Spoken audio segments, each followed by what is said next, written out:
சேக்கிழார் பெருமான் முதலாக திருநீலகண்டத்து குயனாரை பற்றி பாடுகிற பொழுது பாடினாரோ இன்பத்துறையில் எளியரானார் என்றாரோ அதுபோல அருணகிரிநாத பெருமானும் ஆரம்ப காலகட்டத்தில் இளமையாக இருந்த பொழுது இன்பத்துறையில் எளியராகத்தான் இருந்தார். பிறகு அவர் செய்த பாவம் தொழுநாயாக வந்து அவரை பிடித்த பொழுது இனி வாழவே வேண்டாம், வாழ்ந்தது போதும் என்று முடிவு செய்து திருவண்ணாமலையினுடைய கோபுரத்தில் இருந்து கீழே விழுந்து உயிரை மாய்த்துக் கொள்ள வேண்டும் என்று முடிவு செய்து மேலிருந்துதான் விழுந்தார்.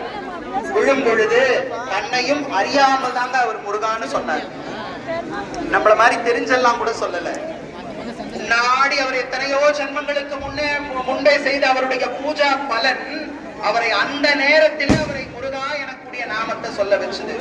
முருகான்னு சொல்லி கொண்டு வந்து விழுந்தார். விழுந்த பொழுது பூச்செண்டு தாங்குவது போல முருகப்பெருமான் வந்து அருணகிரிநாதரை தாங்கிக் கொண்டார். குருவடிவாகத்தான் முருகப்பெருமான் வந்து முதல்ல காட்சி கொடுத்தார்.